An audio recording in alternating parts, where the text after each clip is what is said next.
now we have the discussion, further discussion of our restart and additional recommendations from the superintendent. So at this time, I'd like to offer the floor to our superintendent, Dr. James, for some comments on our restart plans. Thank you, Mr. President. And I do want to reiterate what Mrs. Mansfield said.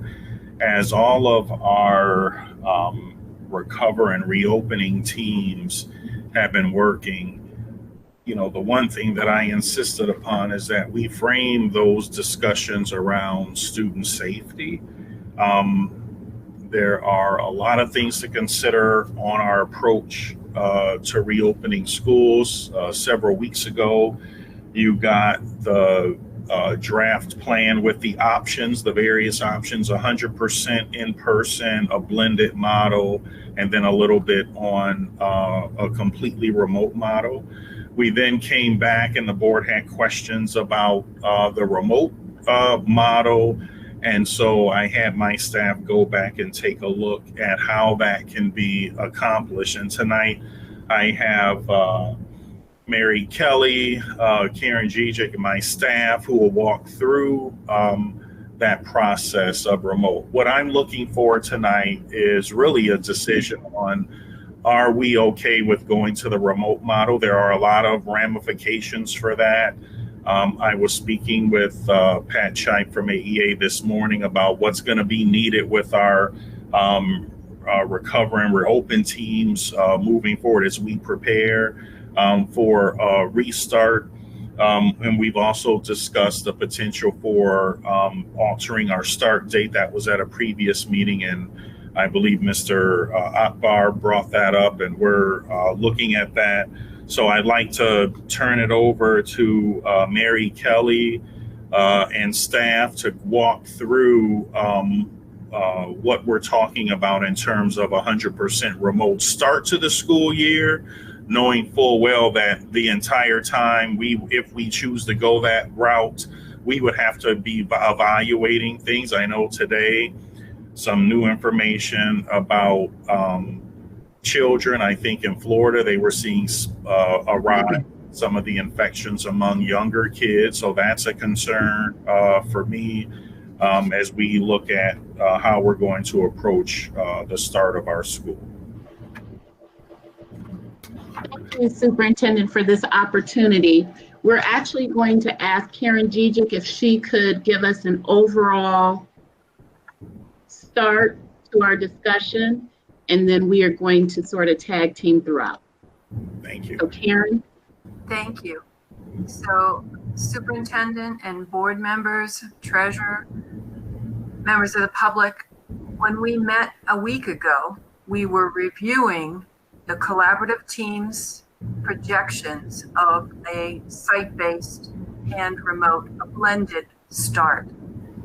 Last week, this board had the inclination to look at a totally remote recommendation and ask for some more information about that. So the superintendent asked us to do some research and bring you some additional information. So we did that. And the first piece that kept coming across was that we have never before opened our schools using remote learning protocols in a pandemic. There is no roadmap for this work. There is just the guiding principles that our superintendent shared, the safety of our staff and the safety and the academic rigor for our students.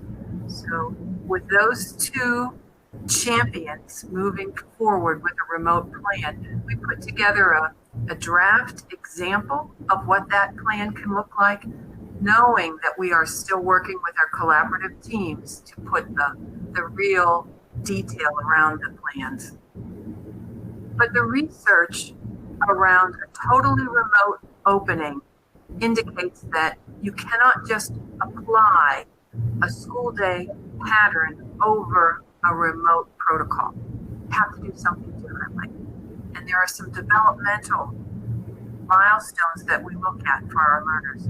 How much screen time a kindergartner should be exposed to, and what's the rigor for a kindergarten student that has never been in our classrooms before? How do we engage them? How do we involve them?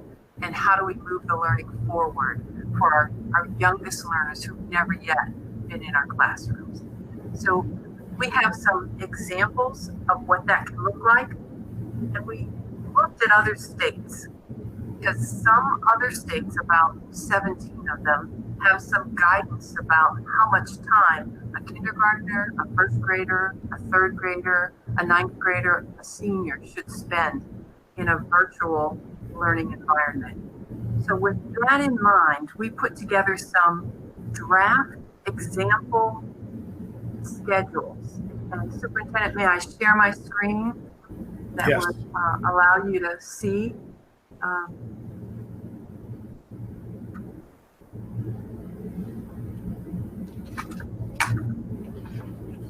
So this is the 3rd through 5th grade example. It has a schedule that starts, as all of them do, with some collaborative teacher planning time, because our teachers are going to need more time to work together in teams. And then most of the guidance suggests starting with a morning meeting, a protocol where students come together virtually and engage in building that school community. That's where our SEL check-ins and our attendance could be, because these are really draft examples of student days. Then we would look for a morning chunk of instruction that would be small group and large group, where students would rotate through 30-minute increments, small group instruction tailored to meet their personalized needs, independent centers, interventions, special subjects, gifted instruction would fit in the first morning section. We've built into these sample draft example schedules a lunch period that would allow for whatever lunch configuration Mrs. Folk and Laura Kepler's staff will allow us to pursue. We would need some waivers, we would need some applications, but we built in a time at midday for our students to arrange for lunch. We also built in to that time an office hour or 30 minutes of break for the teachers to be available to parents. The research says our teachers need to be readily available to parents in a totally remote learning environment, so we built that into all of the models. Of course, it could occur at any time, but it would be publicized so the teacher will share that schedule with our parents. And then we have an afternoon session where the same type of personalized, tailored education would be delivered to our students in an afternoon session. No more than 2 hours, and it wouldn't be all online, but broken up with different activities and different experiences. And then the school day would end for our staff with additional time for planning for PLC so that they can collaborate and decide what comes next. We also know that the board felt very strongly about extending the school day. So from the time that students end their day until about 7, it could even go later. On our draft model, we have virtual tutoring drop-ins that students and families could access. We think it might be more important for families of kindergartners, of first graders, and then important for our older students to have virtual help with homework, with projects, with things they didn't understand in the traditional virtual delivery. So we also have some opportunities that we're going to share with you about samples of materials that we will need. When we engage our students in our buildings, we have materials and supplies available for our students to access the curriculum. When we are delivering 100% remote instruction, students still need those materials, so we will package and have homegoing packets that would have those basic materials so students can access the curriculum, though they're not in our classrooms with the materials readily available. We have consumables in many of our adoptions that go with the math program. The math is a digital adoption, but there are consumable pieces. So we would need to break those apart, send them packets home so that the students have all the materials that they would ordinarily have in a traditional day school delivery for accessing curriculum remotely. So there are a lot of moving pieces when we transition from entirely or even a blended face-to-face where we get to see students on a regular basis to a totally remote delivery. So there are some basic schedules here that I can certainly share with you. And I apologize for making you dizzy as I go down to the actual copy of the fifth grade, where we would, the research also suggests that we give parents and the students a schedule so they know what to expect, so they know what's coming next. So it's not a mystery from day to day. Just as we have a schedule within the context of a school day, schedules are evidenced in virtual learning environments for students.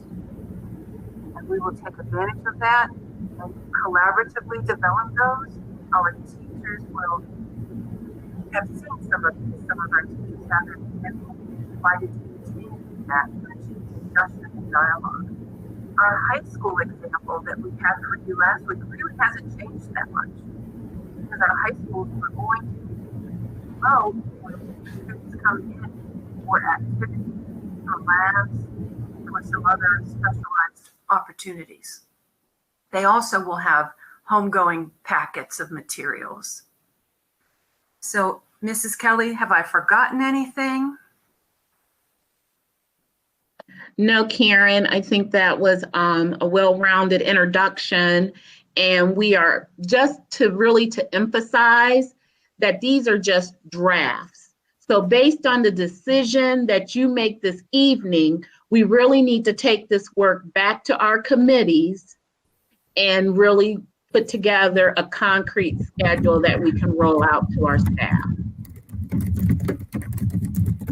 So Karen and our team can certainly address any questions that you may have at this time. Great. Thank you so much for that. And thank you for all of the work that you put into it. I know that you guys have been working around the clock. I know you've been fielding questions from us at all hours of the day.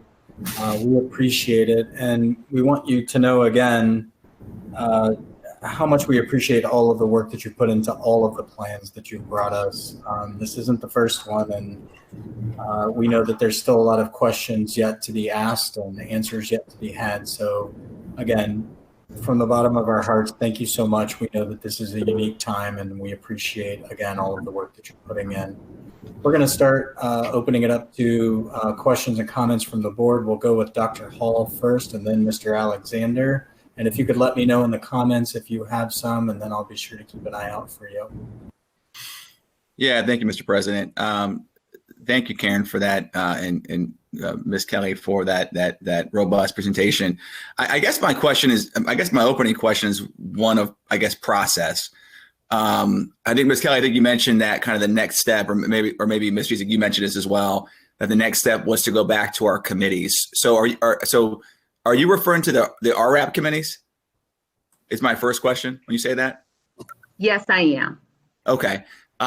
So because I guess, again, from process standpoint, I guess my question was going to be, so does that mean then that what we're seeing tonight has not been shared with our partners over at AEA? No, for my committee in particular, our team did create a proposal. The biggest difference with our proposal to the one you've seen this evening is our proposal did not include an hour for lunch, because that was something new for us. So yes, our team did come up with the proposal, but just not the noontime lunch. Oh, And okay. Dr. Hall, if I may answer. Yeah. My co-chair, Mr. Dantas, and I meet every Tuesday with the team. We had not yet crafted this last Tuesday because we got the new direction, I think, Monday. Mr. Dantas said as soon as we have the resolution recommendation from the board, then we really know what our plan should be. So I think my subgroup is looking for that recommendation from the board. Well, I guess the reason why I asked the question is because, as you kind of scroll through, the document, there's definitely more meat on the bone, to sort of borrow a phrase, this time around. And so when I saw that, my first question was, are we confident that our partners over at AEA are on board and supportive of what you guys have laid out here this evening? And if they are on board, I guess I'm contrasting this when you presented a few weeks ago. I think Ms. Shipe was on here, and there was a lot of co-presentation going on, and I noticed that's not happening tonight. So that's why I'm asking the question. I guess really wanting to ensure that we're following a process that is collaborative and collegial with our partners, because the last thing we want to do is come off as that we're dictating to them, sort of what the plan is going to be, right? I mean, so I think, and again, not to speak on behalf of my board colleagues, but I think we all would prefer to see a collaborative and sort of collegial interaction, with them, since they, in fact, represent the folks who are going to make these models work. Right. So that was my question. I guess that's my question / comment. And so it sounds then to me then, and I'll take your comment on my comment here in just a second. But my question is, so are you then saying that as we move forward, then that this plan, if we approve it tonight, the outline of this, that this then goes back to those committees, and we would then be working with our partners at AEA again on this? I guess that's my question. I can answer that. Yes. Every Monday I meet with our union presidents, and today Ms. Shipe was on that call, and we actually discussed this. I mean, okay. So that is definitely my expectation for our teams to get together, because one of the things is it's hard. Remember, the first report that we presented on June 29th had various recommendations, the 100%, in person, and the blended model, and then the remote model. And then when we came back to take input, the board posed some specific questions about getting some meat on the bone for remote. That's what I charge my staff to work on. There are a couple of issues, like whether teachers have to work in person at buildings while kids are doing 100% remote learning. That's really never been my position. As I told the AEA representative this morning, that we have some teachers who do want to work in the building because they have more of their support supplies there. Some may want to use their smart board, and she didn't have an issue with that. Because we have some who won't want to do that. So yes, and she recognizes as well as I do, there's a 1,000,001 questions that'll have to be answered as these teams work back. We're looking for the more general decision on, are we doing 100% remote? Because I feel there are some issues in our community that we need to address in terms of safety, which is why I would propose that we do that. And then second, there's a lot of work that our teachers are going to do. We have the one suggestion of delaying school to like the middle of September. I think if I'm not mistaken, Mary, we want to go have all of our kids in no later than September 14th with some staggered starts, because there was questions. A parent called me yesterday about kindergarten and getting the Chromebook and meeting the teacher. So those are things that we have proposed, and some of those procedures we've used when we were in-person school. So it's just making sure that we can address each grade level, and that is a collaborative process that will continue. Yeah, I appreciate that. I appreciate that, Dr. James. I guess the last clarifying question I would ask. So this model then contemplates choice for teachers as it relates to them coming to the buildings in person. Is that Yes. confirmed? Okay. All right. Great. Thank you. I appreciate it. Thank you, Mr. Alexander, and then Dr. Akbar. Yes, thank you, Ms. Gizik and Ms. Kelly, for the presentation. It's very thorough, and thank you for your hard work. question, and maybe you said this, and I might have been a little daydreaming or so, but for those kids who may need some remedial help and some additional help, what is the plan for those students? So they will have small group instruction. We will leverage iReady and all of those rich resources that this board has put in place in our schools. And we will still have tutoring and small group just-in-time instruction. And we're planning that virtual after-school helpline for them too. So that, as this board suggested last week, that the superintendent would design enrichment and extension and interventions outside the school day to help our students. Okay. And how often would that be for those students? Would it be once a week, every day after school, or how often would that be?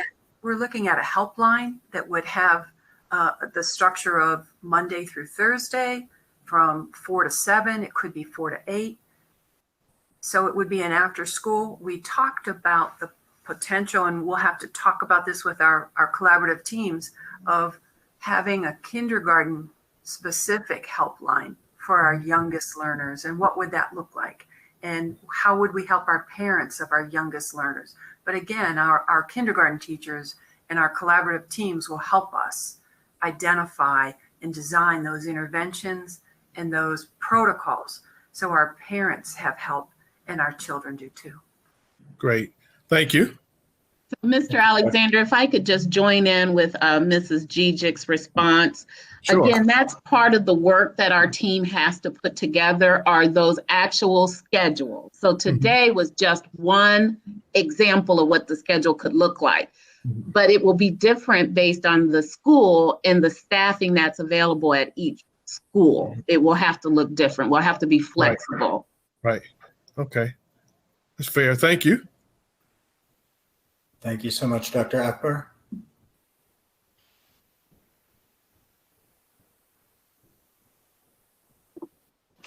Okay. Sometimes that thing is a little tricky. So I have a few questions and then some comments, but since I know you said that this is just a draft that hasn't gone to the full committee, so maybe I'll make most of these as comments, but I do have two questions specifically. And one is to Dr. James's comment around staggered start or delayed start. And there being conversation on that. Yeah, did we lose Patrick? There he is. Okay. All right.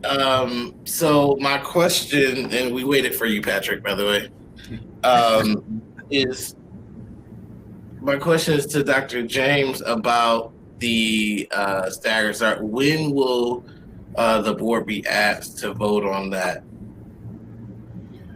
I'll let Mary review that, and then that can be at the board's pleasure. I mean, we already do with even in-person school a staggered start.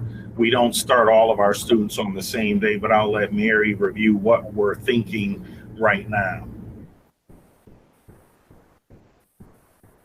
So for the past 3 or so years, I'll start with the elementary level, and then I'll ask Mark Black if he would join us for the secondary proposed level. We have a staggered start where our kindergartners, because they are our youngest educators, our students that we're trying to get acclimated to school, we started a one-on-one appointment with their teachers. So their parent brings them in, and we actually do a screener with them. This year, we're looking at doing the same thing. We also give a vision screening and hearing screening, and then an academic screener. So we would also like to do a PD with our parents around the Chromebooks and how to access Google Classrooms and Google Meet. So again, we're preparing them to get started with whatever platform you vote on this evening. And so in the past, that's taken 2 days, but because of the situation we're facing right now, we are asking for an extended amount of time so we can make it a more thorough training for both the students and their guardians. So we're looking at having all of our K and first grade students back in school by September 14th. Then for our second and third, fourth grade students, we're looking at having them back in school on September 10th. And then students at the elementary level in both fifth and sixth grade would be ready to report for the first day, tentatively September 11th. So that again, we can do that staggered start and help to address the needs by grade levels instead of having all of the students at one time. Any follow-up, Dr. Akbar? Oh, I thought Mark Black was going to join. Mark, can you speak to the middle school and the high school staggered schedule?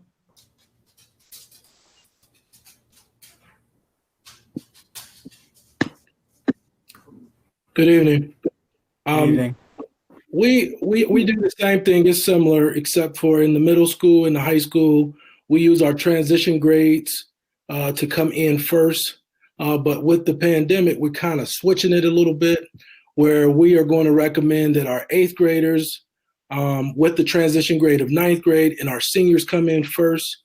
The reason being is because our seniors have to get a jump start on what it is they need towards graduation and what their blended schedule will look like. And when I say blended schedule, I'm talking CCP and some of the extracurricular courses that they may have, so that they can understand what their role is going to be virtually. And then, of course, our freshmen, it's their first time being in high school. So we'll be doing virtual orientations and kind of giving all of our teachers in the high school building an opportunity to adopt students so that it's smaller conversations with what students need to transition to high school. And then the same for our sixth. We got two transition points at some of our high schools.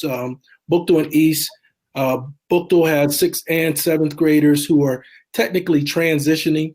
The sixth graders are coming from the fifth grade, and then the sixth to seventh, they're going to have a different experience than they had last year, because at Buchtel, they'll be transitioning into more about academies and things of that nature. And over at East, our seventh graders are coming from our elementary. So our uprising seventh graders were sixth graders last year in the elementary. So we want them to have the building or the middle school side to themselves so that the teachers can really acclimate them to, high school, because it's really a high school setting because it's grades 7 through 12. And then, like Mary said, all students would have started by September 14th. Normally, we have seniors and juniors start after Labor Day. The last 3 years, they've started after Labor Day. Our freshmen, sophomores, and sixth graders always start first, and then the seventh and eighth graders come after. So it's pretty much the same, except for we're flipping it, starting the seniors earlier so that they can get going and prepared for their CCP courses as well. Okay, thank you. And then my next question has to do with the helpline. When you talk about the helpline, who's actually on the receiving end of the helpline? Which job classification? So who will receive the calls? Is that the question? So we're looking at using the same type of format around the helpline that we used this spring, where we had district coaches that answered the questions so they knew the content, long-term substitute that is very versed in all aspects of the district. So somebody with a teaching license could be a TSS, technical support specialist, who will be there for the technology piece. Because we know that technology is wonderful, just as we have it in this board meeting.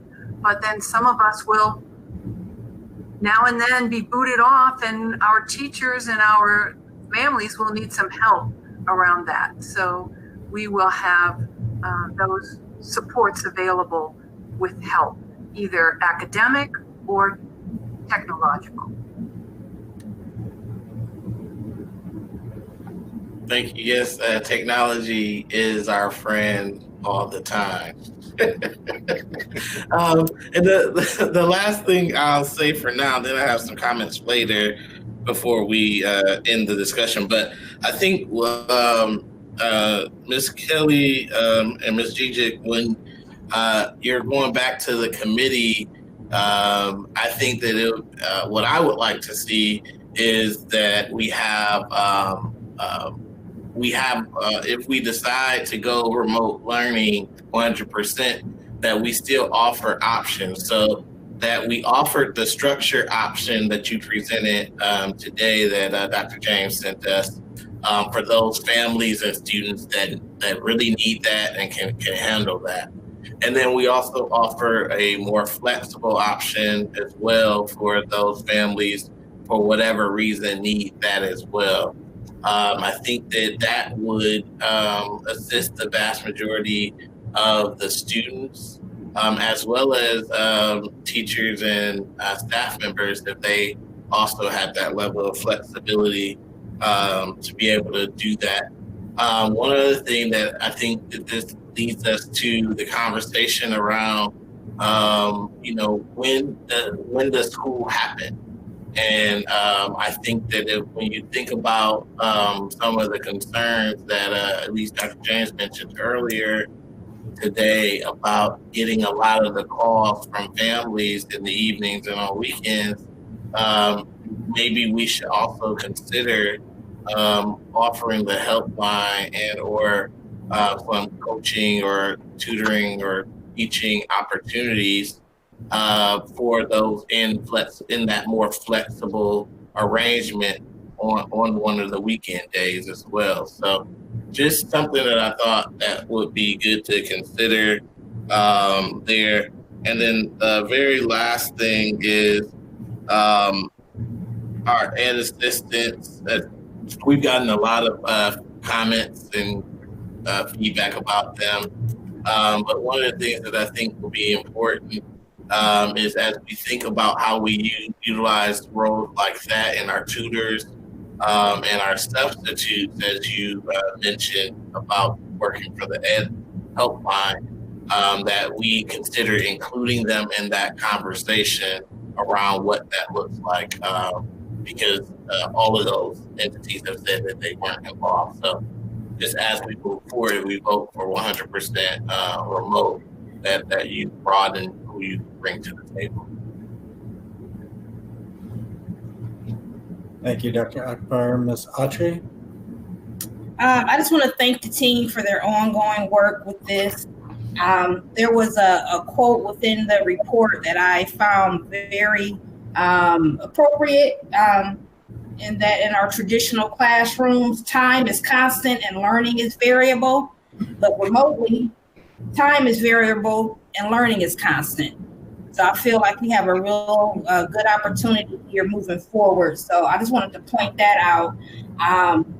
And I also wanted to just suggest, as we're moving forward, ongoing collaboration with our families as well, because they have a perspective that, we might not see. And as we discuss a helpline, maybe that line should also be able to take comments, suggestions, things from our families and our students as well, on how we can make the remote learning as good as it can be.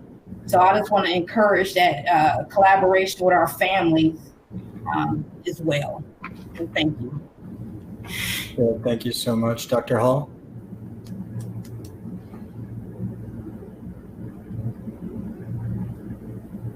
Okay. Thanks, Mr. President. Yeah, I just had a few additional questions / comments. The first question I had was, have we largely, actually, I don't want to ask a question that way. Are we still dealing with internet access problems for our students, or do we anticipate it being a large opportunity for us? Is kind of part A of that question. Part B, I'm thinking specifically about our incoming students, like the kindergartners and things like that. And do we have a plan for how we're going to address that? That's my first part A and part B. Sure. So we've re-upped the roughly 1,000 hotspots that were used this past spring, we've renewed their contract. We're also, if you remember, several board meetings ago, we switched our internet provider to Spectrum. They also have a program that they're working with us on how to get, internet access to properties that are set up for that. And then also, as we talk with people, we collected a lot of information from families in the spring about who had internet access, and a majority of families actually did. And we're going to do the same thing for our, getting started for the school year. So I'm confident that we can, meet those needs when, we find a need there with a family. Got you. Thank you. Superintendent, if I may just add, just a reminder that we also have 2 summer programs taking place right now with partners, our Project Grad, Akron, and also AMHA, where our pre-K coming into kindergarten students are signing up for appointments to receive a Chromebook. And they also let us know about if they need internet at that time. And Howard Lawson and his team are working with us to provide hotspots and the Chromebook to the family, along with some training for the parents and the students so that they can successfully engage in those 2 programs. Great, fantastic. And then my next question, I guess, will be a follow-up for Dr. James. So as we sort of move forward with the 100% sort of online learning, my question is, can you comment on how that would change what we're doing for our employees who work downtown, as far as requirements around being there in person? Sure. Yeah. So I brought that up at our union president's meeting this morning because they had questions as well. And so we're going to go through that same process that we did early in the spring, and looking at basically who's essential, who's going to really be in our priority of supporting, teachers in the classroom, the electronic classroom, and then what some of those other supports look like. So people in this building, we already have people who've been rotating in and out. We'll be looking at who's really necessary to be in the building. And then some people will still have that option to also work from home. And I did, tell the union presidents there are some people that will have to work in person. When we have meal distribution, that has to happen. We will still have bus drivers. We're responsible for transporting some of our charter and parochial school students and non-publics. So there will be people that will have to, come in person and work, depending on the need. And then, of course, at our buildings, depending on, teachers who may need to access their classroom, will still have to have some folks work in person, as well as at, in this building. But it'll most likely be thinned out as well as we look at some of the challenges that we'll have in supporting, the online environment. Fantastic, thank you. I've got 2 more quick questions, and then I'll cede the floor, Mr. President. Number one, I know the plan talks about supplies and consumable supports for our students. Ms. Kelly, Ms. Jezik, was that an obstacle in the spring, getting packets and things, to our students and other supplies? And if it was, are we better prepared to deal with that in the fall? From a supply chain and logistics standpoint?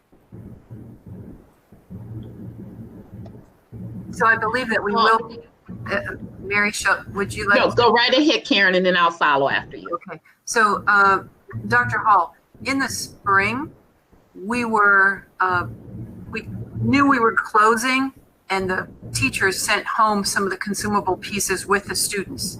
If you vote to go totally remote, we will need a plan to deliver those consumable pieces that go right with the curriculum in probably 2-week increments, either a sign out, a pickup. We don't have all the materials in the hands of students the way that we did in the spring. Right. We don't have the consumable piece, we don't have the manipulative piece. So we will have a plan to get those that they have to have in their hands in order to unlock the curriculum for them. We don't have instruments in the hands of our band students. So it presents a different set of opportunities. But this whole team under Superintendent James is very flexible, very nimble, and will move heaven and earth to get the resources in the hands of kids. Fantastic. And I think Ms. Kelly was going to comment.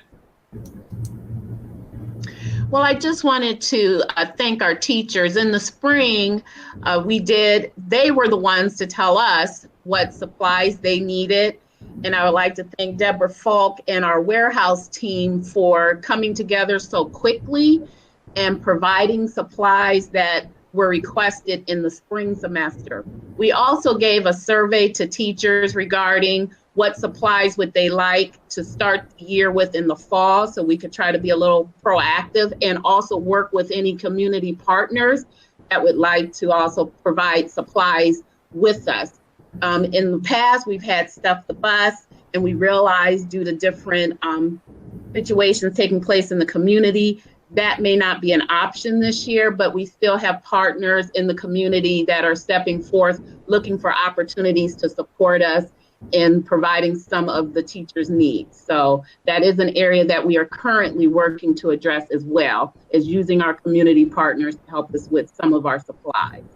Fantastic. And then last question I had was, so some of the parents that I've heard from with respect to online education and the little kids, so we're talking like kindergarten, first, second graders. One of the kind of requests that I got was there any way to bring up to this group, you, Miss Kelly, Mr. Black, et cetera, was there any way to, and I'm going to fumble this a little bit in the question because again, I'm not one of the students doing the online education, but there was kind of a request to have it where the students didn't have as many small things to submit or deliver. They were asking, was there a way where they could submit more items that all at once, whether it was, sort of academic deliverables, whether it's homework, yada, yada, yada. Because I know a lot of the little kids really struggle, with submitting if there were 4 or 5 assignments or 4 or 5 things that needed submitted. I guess there was some struggle there. And so again, I know I fumbled that question just a bit, but I suspect that you all know what I'm talking about,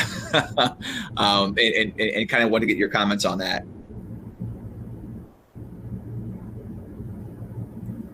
So I think that's why we built in the teacher collaboration time, so that teacher to teacher, we're not giving multiple assignments that fall on the student without knowing what the other people are doing.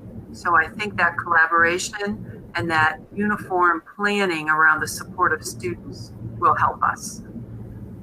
Okay, great, thank you. And I believe that that's part of the work we plan to do when the teachers return in August. Again, having it more building-based discussions around how do we give out assignments without overwhelming the students, and the platform that we're using, our Google Classroom. And so again, it's an area for us to grow in, but we look forward to having those discussions with our staff in August. Great, thank you, Ms. Kelly. And Mr. President, I'll cede the floor back to you. Thank you so much. Ms. Autry? Thank you very much. So this is probably one of the most popular questions. Now, should we proceed with a remote learning? Does that automatically cancel our sports and extracurriculars? And do we even have answers? Thank you for bringing that up. That is going to be a problem, because if we're concerned about, so let me talk about my, thoughts around that. To some extent, we can control what happens in our buildings. We can have safety plans, require masks, have gloves, sanitizing, deep cleaning. But what happens is when our kids are out in the community, they're either back home or they're at the store. We don't control that. And that's been some of the problems with community spread. It's hard for me to, and this isn't anti-sports, but we're in the middle of a pandemic, and, people who understand how, the virus gets transmitted. It's by close, choirs. I have a problem with that. We've seen a lot of issues where groups who are singing, particularly in a confined space, ended up having an outbreak. And so when we look at some of our students, and young people are getting the infection and they can pass it on to others, but some of particularly the high contact sports, that's a problem. And I don't know, I know there's some talk. I was on a ESC meeting last week, and there were some people talking about, can we get some leadership, from the athletic association and maybe the governor's office, and talk about, should we postpone part of our season, flip some season? So we're still waiting for some further guidance, about that, Mrs. Autry, because it is a problem. And I do have some concerns about how do we close our buildings and do 100% remote, but then still have people in there lifting weights, doing conditioning practices, scrimmages, and things like that. It's heartbreaking, because I know, that there are kids, athletics is part of their path to success. We have to think about that, as well as art and music and all the academics. And it's just hard to balance all those. And we really do need some help, I think, from, people who are higher than us and who regulate this, to come out with, I think, some more common sense guidelines. And people are I know I'm getting things thrown at me right now, but it's difficult, because we do want to make sure that our coaches are safe, that our students are safe, our staff are safe. And that's a real hard pill to swallow, to try and balance all of that out. I wish I had a better answer than that, but that's where I'm at right now. So it is a problem, because more practices are supposed to be starting, I think, this week, August 1st. I guess they can start doing some things. And I know the Ohio High School Athletic Association sent out a survey. I think they're trying to collect some information about how coaches and athletic directors and school districts feel about that. Yeah, thank you for the question, Diana. And I know we had these discussion. I had this discussion with Ms. Mansfield. I know that we've both been involved in discussions around questions about a spring flip and things like that. So putting some of the non-contact spring sports into the fall, and moving some of the fall heavy contact or high contact sports into the spring. But again, all of that's regulated by the Ohio High School Athletic Association. So to the extent that we can, or I can personally, I would encourage them to reach out to us and reach out to our folks, our athletic director and our coaches.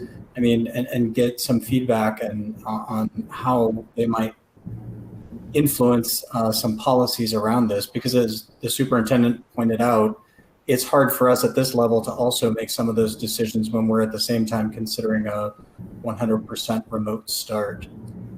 Ms. Autry, any follow-ups? If not, then I'll turn it over to Ms. Mansfield.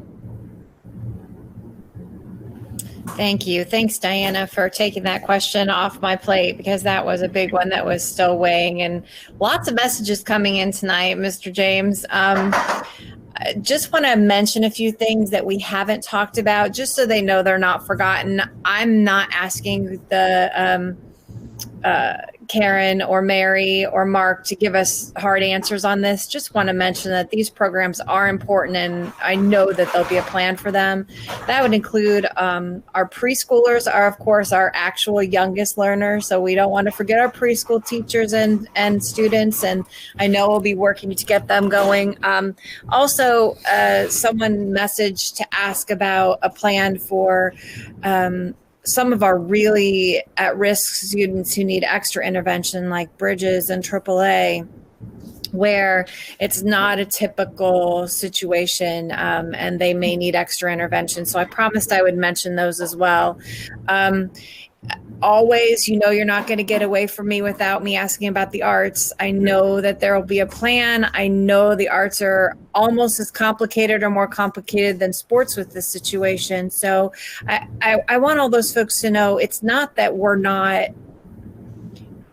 thinking about those things. It's not that the board isn't interested in those things. It's that we trust that once we make a decision, and that's my last question then, once we make a decision that you can finish putting those meat on the bones, right? We're digging really deep into weeds that we don't usually dig into because this is so unprecedented. Otherwise, so anyway, I'm going to stop there. And then I guess my real question in here would be, so what are we doing tonight that you need? What is it that's going to, are you looking for a motion? Is the board going, I guess this is to my fellow colleagues as well, are we to a point where we can make a decision? And I'll just leave it there. Sure, Mrs. Mansfield. Tonight we are, I'm looking for, an affirmative decision from the board on, directing me to proceed, with all due haste on opening up the district virtually for the start of our school year. And I'd like to mention something. None of us knows where this is going to go. I think, the leadership in our state has really been trying to get people to pay attention and make sure they're following the best practices in terms of protecting their health. And that's very important because that's the only way we're going to get back to in-person school. All I can say is that as we look to start the school year 100% remote, we will be constantly evaluating where we are, working with our partners at Summit County Public Health, working with the Ohio Department of Education, and others to really, look at where we're going and then start to make adjustments. You'll be hearing from us really at every board meeting, giving you updates, whether it's from staff or whether it's during my superintendent's report, so you know where we're going. We will be reaching out to our parents as we have been, getting information, trying to put out those fires, but still working towards making sure our students' health and safety, staff health and safety is of primary importance. I don't think I've ever had, just in terms of dealing with our employees, a heavy hand on things. I think we are a very understanding employer, a very understanding school district, and we try to work out when there are issues, and there will be issues. I'm just praying that we can start our school year, and then at some point, after that first 9 weeks, as we continue to study and implement our plan, that things will get better and we'll be able to come back and start opening things up and doing some of the things that many of our kids really enjoy and things that kids need, for their development. I have concerns about, our special needs kids. I have concerns about, arts, our gifted students, and we're trying to put plans in place where we can deal with some of those factors, but it is not going to be, this is not an easy task because there's no book written on any of this. And that's, that's pretty much where I am with all of this, is that just having the board support that we can move forward with this, because our time is, it's funny. A lot of people think as superintendent, oh, you're off in the summer. No, summer is my busiest time because we're in the spring, we're getting ready for the next school year. When people are graduating, we're thinking about the opening of school. And we are on a very short schedule, but those are the cards we've been dealt, and we're going to make the best out of it. Good, thank you. Before we go any further too, we have still a couple of folks, I see you, Dr. Hall, that haven't weighed in. Dr. Akbar and Ms. McKittrick, I know you both have comments or questions. Dr. Akbar? Yes, so I just have comments.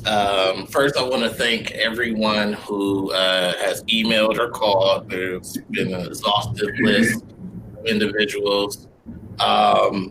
And they've basically been sharing their thoughts a lot on the reopening plans, and specifically some concerns.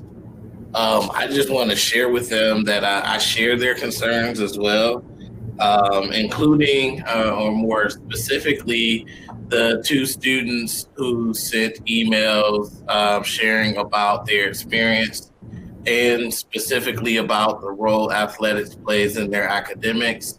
and the importance of being in school in person. So I definitely hear everything that everyone said or who has said. And, I just want to make a note that we live in a time where everything we're being considered on both ends of the spectrum comes with complexities within it. And so it's not a easy yes on one end, no on the other end.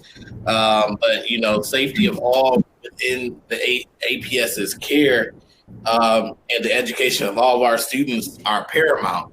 And I've heard a lot of discussion about this being an either or proposition. And I just want to tell and say that our safety of our students and the education of our students and safety of our staff is not an either or proposition. It's an and proposition, and we can do both. And so with that, I think that we have to protect everyone and provide a high quality, rigorous education. There's been comments about rigor can't happen online, that has to happen in person. And I will challenge those individuals to think of rigor differently and to look at rigor as not just the same old way that it's always been done, but we live in a world where it's 2020. And we need to come up with 2020 solutions. And then just to wrap up briefly, a few more comments is I just want to say before we vote that I firmly support 100% remote option to start off with, as long as we provide students and families with flexibility of choice, which I shared with Ms. Kelly and Ms. DJ earlier, my thoughts on that, so I won't repeat it. And just a word about the consistent message that we've been receiving, or actually that I've been receiving, about how other schools in Summit County are going 100% in person and that we should follow their lead. And I would just say in opposition to that statement that my concern is Akron and Akron Public Schools, not what everyone else is doing in the county. And I want to note that Akron Public Schools has a much different demographic as well as a much different priority base and student base than all the other districts in our county. And therefore, we have to tune to those needs there. And then I just want to say that means we have to acknowledge the disproportionate rate that COVID-19 has had on our community specifically, and that there is a social determinants of health with the high poverty rate that we have in our city, as well as the high marginalized or underrepresented rate that we have in our community. Those are factors around the community spread of COVID-19. And I want to point out that when we closed school, when we made that decision, March 15th was, the community spread rate here was virtually non-existent. And now we're at one of the highest in the state. And so our district has to lead using those things in our decisions. And one example of how we've already done that to respond to who we serve is that we provide free meals to all students, regardless of who they are, because we have a high students who are on free or who qualify for free or reduced lunch. And so if we take that same level of thinking to apply the way we attend to the students that we serve, we have to acknowledge that those same population of adults are likely to be most at risk for this novel virus. And we also know that those adults in our families that we serve are also more likely to be in essential employment roles, and that they may have some unique needs when it comes to the education, and that's why flexibility is important. And my overall hope is that this pandemic ignites our innovation on all levels. And I've said that multiple times, but I'll keep saying it because I really do believe it. And I think we're shifting a paradigm against a way the educational system has been viewed as a one-way model and only one way. and showing that we can do education in multiple ways because our students learn in multiple ways. And those things will create an equitable school environment. And the last thing I'll say is just a note that I've also received some information on some people being concerned that their students will be forced to be on camera when they're in a structured class environment. And I just want to say in a passionate way to all of our staff across the district to be a little more sensitive to our students and the environments in which they may be coming to our remote learning classrooms. And so that requiring students to be on camera would definitely go against what we're pushing around equity. But then it will also, I think, just to end it, will also allow our students to be able to be comfortable in the environments to learn without any passing of judgment, and that we can be innovative and find other ways to make sure our students are engaged through polling and chat functions and small groups. So that's basically what I want to say. And I appreciate everyone's time and everyone's commitment to making sure that their voices were heard. Thank you, Dr. Akbar. Ms. McKittrick and then Dr. Hall. Thank you, Mr. President, and thank you to Superintendent James and all those involved in the planning of the reopening. And thank you to the students, parents, guardians, faculty, staff, and community members for all your concerns and your suggestions. This is a very difficult situation, and it's a difficult decision with many very complex factors to weigh, including, of course, student learning, but also the emotional health, the physical health needs of our students, our faculty, our staff, and of course, the parents need to return to work. And these are just some of the considerations that we're weighing when making this decision. I'd like to say, especially to the parents and guardians particularly, who advocated for their children, to thank them for the insight they shared about their particular child and the cases that they made for why or why not school should open for them. As a board member, though, it's my responsibility to consider every child, every teacher, every staff member, and in short, every child or adult who would ride a bus or walk into an APS building. I have to advocate for all of them. So at this time, I can't endanger the lives of any of those for whom I must advocate. Therefore, beginning the year remotely is the best option under these circumstances. Thank you. Thank you, Dr. Hall. Yeah, thanks, Mr. President. So Ms. McKittrick and Dr. Akbar have stolen most of my thunder there. First, let me just begin by agreeing with everything that they laid out in their comments. I would just try to add a couple things, I guess, with my own sort of take on it. The one thing that's become increasingly obvious, and I think most of us will probably agree on this, is that there are varying levels of understanding as it relates to COVID and its accompanying lethality as well as complications. So I know I've gotten a couple of calls, more than a couple, candidly, calls and emails, sort of, challenging the lethality rates, and suggesting that they're lower than they are. And one of the things that I think, people sort of lose sight of is that,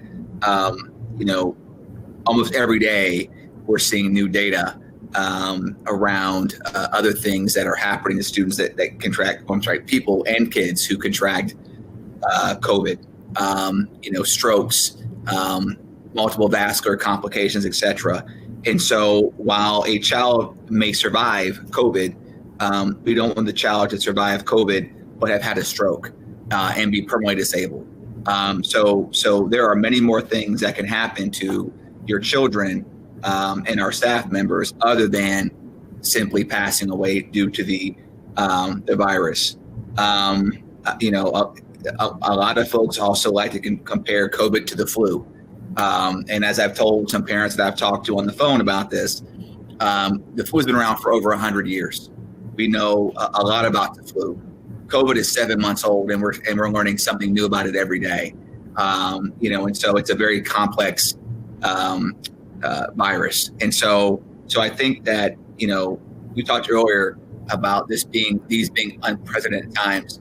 That's in part because we're dealing with a virus that is still mutating and still evolving, and its impact upon us, therefore, is still evolving as well. And so to echo Ms. McKittrick's point, we have an obligation, especially with, and to Dr. Ibar's point as well about having our demographics are different. We have a lot more medically fragile students in Akron than some of our neighboring school districts may happen to have. We have a lot more medically fragile students than a lot of the individualized sort of private schools that are in the area as well. And so our planning and our purpose is to ensure that all of our students are safe, and we're not, exchanging the safety and health of one student for another student. That's not equitable, and that's not what we stand for as an organization. And so I just felt compelled to say that sort of publicly as well. And then last but not least, I think my comments the last few board meetings have been very obvious that I'm 100% in support of remote online learning. That does not mean that I, or at the risk of speaking on behalf of the board, none of us is ignoring that there can be deleterious effects with respect to socialization and the possibilities that students may or may not fall behind. As I've told some parents, students that may fall behind, or students where their socialization is impacted, those are things that arguably we can address and we can catch up. If your child or your family member would happen to pass away, we can't correct that. We can't catch that up because that's a permanent condition. And so again, I've been very strident in my commentary that my true north is always going to be the health and safety of our teachers and our staff and our family and our students. And I think that has to be paramount. So obviously I'm 100% in support of online as well. I think the one thing that I just want to make sure that we clarify before we get to the vote is for how long that we're initially voting on. And so, my suggestion would be that we're voting to go online for at least the first 9 weeks. I think anything less than that, I think would be very sort of, it'd be very unwieldy, if you will, in trying to sort of address the logistics and the instruction of trying to change during a grading period. And I believe that we're talking 9 weeks here. So again, I would say at least 9 weeks. And for those of you at home who are watching, 9 weeks puts us square in the middle of cold and flu season, which raises a plethora of additional health and safety concerns. We have no idea, how COVID and, cold and flu season are going to interact. And so I think that, while I don't want to get the cart in front of the horse, we're talking at least 9 weeks. And so so it's very possible that it goes beyond 9 weeks. And so I think people should be prepared for that as well. Although, as it's been pointed out, things are changing every day. And perhaps, in the best case scenario, it's 9 weeks is all it is. But I think that to be fair to those who will be watching, that we have to be prepared that it could go beyond that as well. And if that's the case, then that's what we'll do. But anyway, so for clarity's sake, Mr. President, I'll report back to you that I'm suggesting that we're making the time period for at least the first 9 weeks. Thank you. Thank you, Dr. Hull. I think that's a good point. And to add to your point about the difficulty with the upcoming cold and flu season is we won't be able to tell the difference. Right. And without sufficient resources and testing available, I think we're going to find, if we were to open in person, and I think some surrounding neighboring districts may find themselves in the position of sending kids home, closing buildings, because you're not going to be able to tell the difference. And so as soon as that cold and flu season hits, you're going to be finding that without, again, the resources and testing, that it's going to be safer for folks to close buildings and send people home than it is to wait it out. I don't think it can be understated the difficulty, the decision that's been in front of the board for several weeks now, and I also don't think it can be understated the work that our staff has put into these plans and to the details, to the level that you guys have gone. Not just our internal team, but our partners who are part of our restart committees, and there's still a lot of work left for them to do. And as you've heard tonight, I don't think there's any shortage of outreach and feedback from the community that we've received as board members on social media, via phone call, the contact forms on our website, the emails that have come through. And personally, I want to say thank you for all of that. We appreciate the fact that you take the time to reach out. I, in fact, still have emails that I didn't get to today that are still waiting, and we will likely make a decision before I ever get to respond to those emails because they are coming through so voluminously. And many of those emails have shared point counterpoint on both sides of the spectrum. Folks in the community that would love nothing more than to see us return 100% in person and provide the data and the support and the links to websites and articles that suggest that we should be doing just that. And folks that think that it would be very unwise for us to return in person at all. And those folks have provided links to websites and data and articles in support of their position. And that data, and those articles and those links and those websites change almost on a daily basis, as you guys have seen, coming from the CDC and the American Academy of Pediatrics and the Ohio Department of Health and Summit County Public Health and districts around the state. There's just no shortage of feedback that we're receiving, and it's been quite overwhelming to say the least. But that's not to say that we haven't appreciated every single person that's reached out to share their thoughts with us. And as a parent, I have to tell you too, I have a kid in the district. He's an upcoming freshman. There are lots of questions that I have. I'm not even clear myself on all of the details, but I do trust you as the board. I trust our staff. I trust the district that my child is in good hands, that things are going to be figured out. We're going to start school. We're going to get back. And one day, maybe in the hopefully not so distant future, we'll be back to a relative normal operating environment. But for right now, even as a parent, I put my trust in you, my fellow board members, and our district and its team to come up with a plan that will make sure that my child keeps moving forward, that our district will keep moving forward, that he'll be safe, he'll be in good hands, and he will learn. It may not be the optimal environment. It's certainly not ideal. There's nobody on this call that wouldn't love anything more than to see us return in person. But the realities that we're faced with do make it a difficult proposition, as Derek said, to send people back where the outcome might be something that we can't fix. And we have to be able to sleep at night and live with ourselves and the decisions that we make and that affect not just the people on this call, not just the people in our buildings, but the people out in the community.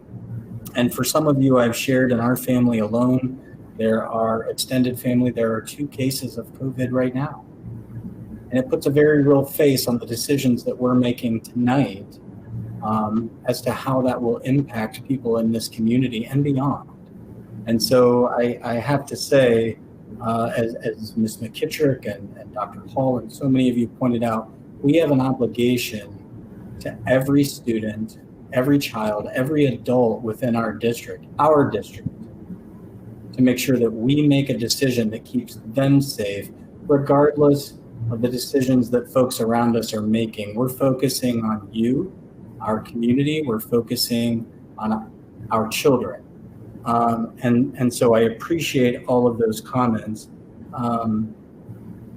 And hearing no other comments or seeing no other comments, I would entertain a motion.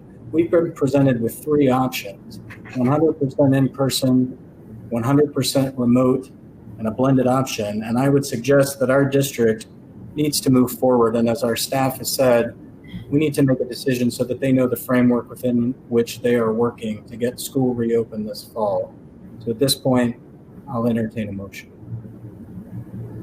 I move that begin the school year with 100% remote learning for a period of at least 9 weeks. Second. Okay, we have a motion and a second, Ms. McKittrick and I believe Dr. Akbar, for a 100% remote start for the 2020-2021 school year for a period of at least 9 weeks. And we'll continuously evaluate that as we go. Are there any final comments, questions, concerns, suggestions, feedback? Anything? Hearing and seeing none, roll call, please. Mr. Bravo, Yes. Dr. Hall, Aye. Mrs. Mansfield, Yes. Mrs. McKittrick, Yes. Dr. Akbar, Yes. Mr. Alexander, Yes. Miss Autry. Yes. Thank you. And Mr. Superintendent, before we move on from this topic, I forgot that I would ask a question. I said I would ask a question that I asked you in our meeting earlier this morning. Can you just say something quickly about students that are dual enrolled in CCP programs or Akron Early College High School programs that may be wondering if those programs aren't offering a remote option for a particular class? How will they be affected? Right. So I want to make sure I wasn't muted. So for any of our students who are taking college level courses, they have to follow what that college is doing. So we know that, for instance, our Akron Early College High School, they match up with the University of Akron schedule. Our STEM high school has students who actually take also university classes, as well as students from all of our high schools.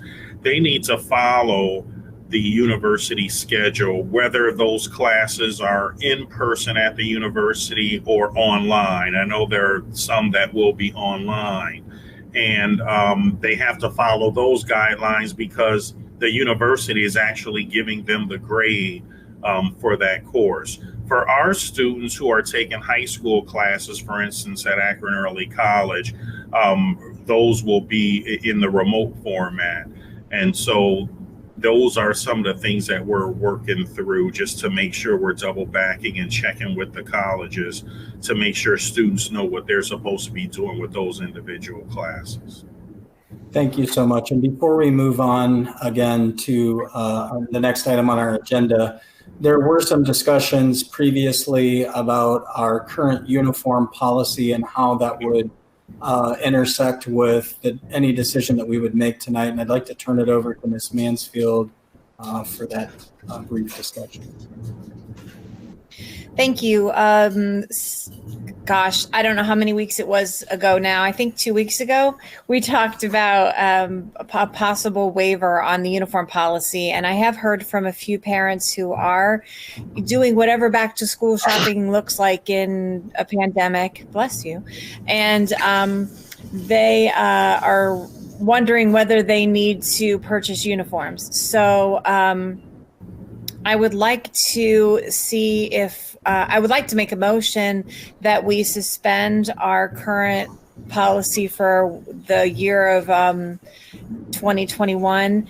And I know that we'll be having a presentation from, I believe that the superintendent asked Mr. Rambler to take out the former policy, the most recent dress code policy for when we do come back. And if we could also amend just that would include that maybe he would take that to the Legal and Board Policy Committee for review just to make sure it's vetted.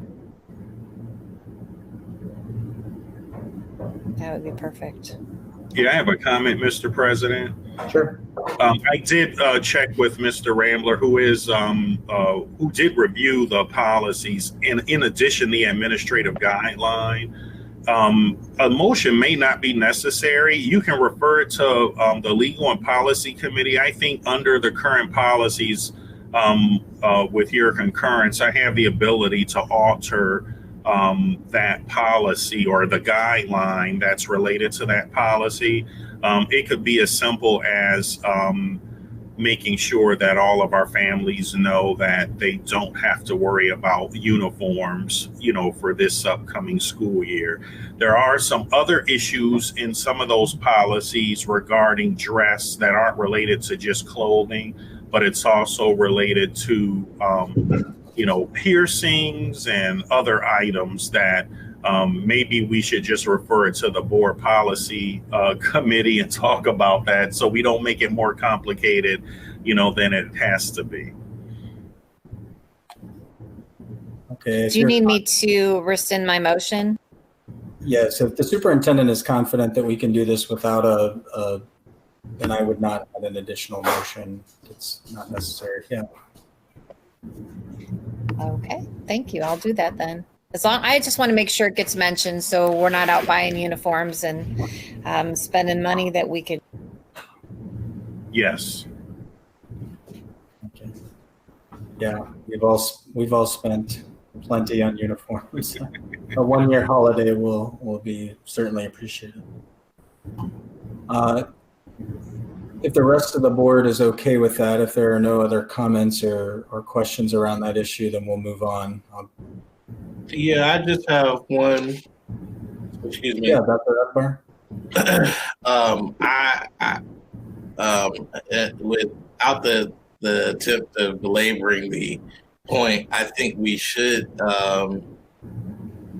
actually vote on it, because the new policy or the latest policy does actually include very specific language about K-8 uniform requirements and what types of tops and polo style shirts should be worn, what type of pants should be worn, vest, belts, and outerwear garments. So if it was like the former policy, I would be okay with it. But because that was amended to have more specificity in it, I think we should just go ahead and vote to suspend it for 1 year. Ms. Mansfield, would you like to reinstitute your motion?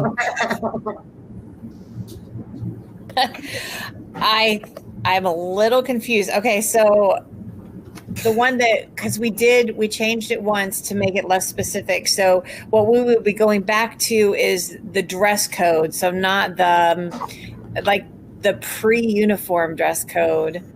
So, right, Mr. James? The policy that we're talking about is 5511, and it's administrative guideline 5511.01, and it's the school uniforms for grades kindergarten through 8, because the kids above that they don't have a uniform policy. There is a dress code, but this is, for instance, like for tops and shirts, it's hoods and sweatshirts are allowed. Colors are solid colors only. Female, polo style, but it's still tops and shirts must be tucked in. No jean style pants or sweatsuits. I wouldn't propose sweatsuits. I wouldn't have a problem with jeans. Removing the color. Those are things that can be handled really with direction to each of our buildings, updates to our opening school packet, that we still have to send letters out to our parents about, what's acceptable and still what isn't. If you're I still remember the rivet conversation, Mr. Right. James, so we want to make sure we're not back in that. Yes. Because there are some exemptions in the policy, and maybe the issue is to refer it to the committee and then they can review it and maybe go from there, just in terms of making changes. So are we talking about making changes to the policy? Are we talking about making changes to our policy or just suspending the policy? If you suspend the policy, I think there would be still some issues on the types of garments that could be worn at school. So what are we saying we're trying to do? Because the issue is really the uniform policy are your typical, a khaki pant, a blue pant, and then the polo shirts or a button-down shirt. Right. If you want to go with t-shirts, those, because that's in here. In terms of types of clothing, if you want to relax that, you can do it, but I still think it might cause some problems with the other types of clothing that might be worn to school. Dr. Akbar, would you be opposed to accepting this as part of the Legal and Board Policy Committee? We don't have to do anything tonight. It was just mentioned and we brought it up, but. Yeah, personally, and this is my stance, I would rather do it sooner than later so we can get the word out to people. To me, the only thing with the policy is the specificity, as Dr. James mentioned. And I think if maybe as a board, we just did a motion to allow to suspend the current policy and allow the district to create a more relaxed policy that's more appropriate for remote learning. So that puts Ms. Mansfield's motion back in play. That was her motion. Lisa, did you want to? How about we just do that? Lisa, would you make that motion? So, one, believe me, I know Lisa was on the board, I believe, when a lot of this came into play. All right. So No, I helped change it. It takes some of the specificity out. Right. There was too much. The issue is going to be, well, I'll shut up. It'll probably be the issue will be if parents go out and say they're going to buy jeans, and then when we come back to school, are we saying that when we do in-person school or even a blended model, which some kids might be in, are we going back to this? Or are you saying you just want a whole new policy? Regardless of whether it's because we were looking to do pre-COVID, we were trying to do a new policy, right? We were working with our student school board and we were trying to do that, and we were getting darn close and it fell apart because of COVID. So, I think at this point we would have had something new. I think that we can give it over to board policy as a committee to work on that for when we come back, maybe. But we can look at just relaxing some of those polo shirts and things like that for now, whether we have to remove the policy or whether we just have to let people know. Okay. All right. Got it. Yeah, that's why I said we just make the motion to allow the district administration to do that, because if it goes to board policy committee, one, we already have multiple policies, and we really want to bring in our students when we talk about the dress code. And what I thought we were saying was just suspending it for a year and let the district relax it and move forward, and then we'll examine it with our student board members. That would be my suggestion. So I move that we do that. That's what I thought. So are you can you just second mine? Okay, I think same thing. Yeah. So we have a motion. I'm going to second vote for all these motions. Motion by Ms. Mansfield, a second by Dr. Akbar. Any final comments, questions, or discussions on this item? Question. So what's the final motion, please? A motion to suspend the current uniform policy for the period of 1 year and send it to the Legal and Board Policy Committee. And we'll continue working with our student board members to revise and update our uniform policy, right? Perfect. Hey. All right. Any other comments, questions, or discussion? Mr. President, can you say that one more time? No, I'm just kidding. Nope. Just kidding. We can go. Sorry. Go ahead. I'm looking now to see if I can mute you, Dr. Hall. All right. Anyone else? Hearing none, roll call, please. Dr. Hall, Aye. Mrs. Mansfield, Yes. Mrs. McKittrick, Yes. Dr. Akbar, Yes. Mr. Alexander, Yes. Ms. Autry, Yes. Mr. Bravo. Yes. Thank you. All right. I am. Okay. Double checking here. That concludes our unfinished business. Is there any new business? I see none on the agenda. No, Mr. President. Hearing and seeing no new business, we do have need for an executive session tonight. Pursuant to Ohio Revised Code Section 121.22G1, to consider the employment of a public employee or official of the school district, 121.22G3, for the purpose of meeting with board legal counsel to discuss disputes involving the board and or the district that are the subject of pending or imminent court action, and Revised Code Section 121.22G4, to review negotiations or bargaining sessions with employees concerning compensation and other terms and conditions of employment. Yes. Do we have a motion? So moved. Second. Thank you. We have a motion by Dr. Hall, a second by Mr. Alexander to recess into executive session. Any final comments before we do so? Hearing and seeing none, roll call, please. Mrs. Mansfield,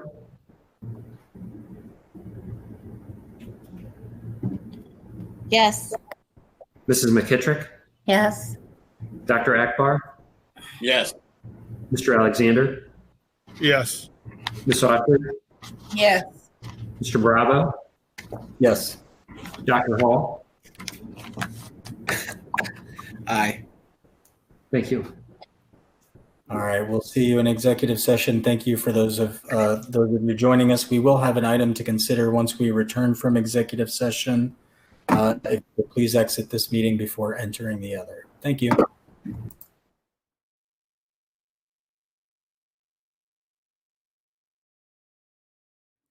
Thank you so much for joining us. We are back to a regular session for our regular meeting for July 27th, 2020.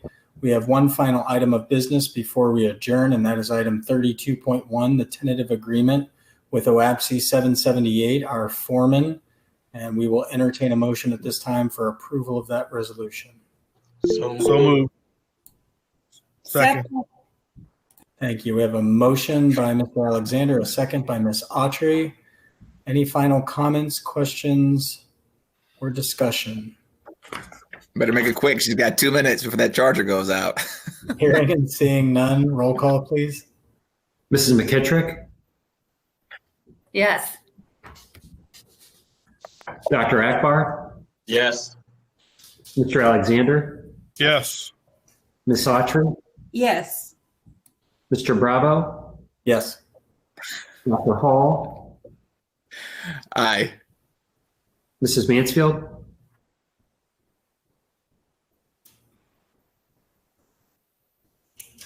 Yes. thank you. And just one final note again, as we adjourn tonight, we want to thank everyone for their patience as we work through some technology issues. I want to thank all of our board members for the brilliant discussion and questions that were brought forth tonight. I would like to thank Superintendent David James, our CFO Ryan Pendleton, and all of their team for the hard work that they put into the plans that we discussed tonight. We appreciate everything that you do, and we thank you for a good meeting. So is there any other final business to come before this board before we adjourn? Hearing and seeing none, we'll take a motion to adjourn. So moved. Second. Motion. We have a second. All in favor signify by saying aye. Aye. Aye.